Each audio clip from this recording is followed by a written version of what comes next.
Saya Maria Melita Pemilu, NIM 18.21.1.11892. Dari sini saya akan membahas tentang dampak virus corona atau sering disebut dengan COVID-19.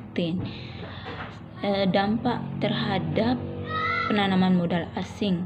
Di Indonesia terancam banyak investor terutama dari luar negeri.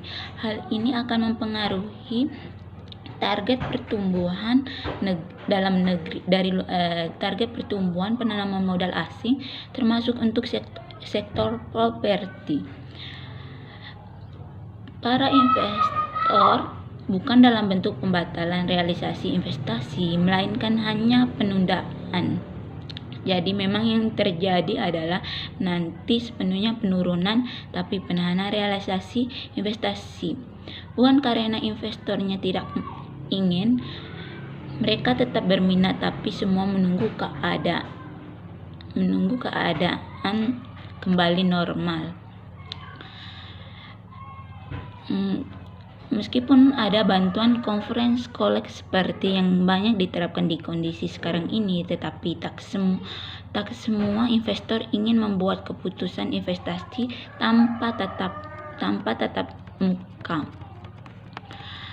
Jadi yang terjadi re-schooling tapi bukan pembatalan, bisa jadi karena realisasinya diundur ke tahun depan, menyebabkan penurunan target kenaikan penanaman modal asing tahun ini. Dengan banyaknya insentif dan gerakan yang dilakukan pemerintah untuk mendulang investasi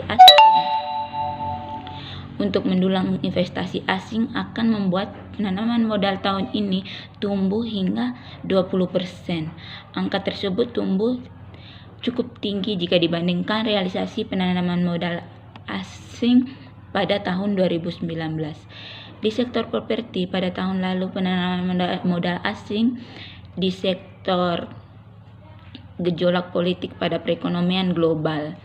Pada tahun ini target pertumbuhan penanaman modal asing diperkirakan bakalan terkoreksi dari target yang ditetapkan sebelumnya, bisa tumbuh 20%. Selain disebabkan pandemi virus corona, faktor perekonomian global yang mengalami resesi seperti yang disampaikan Bank Dunia juga akan mempengaruhi pencapaian target investasi di tahun ini. Target investasi atau penanaman modal asing yang masuk ke Indonesia di bidang properti tahun ini diperkirakan turun separuh dari target sebelumnya. Terima kasih.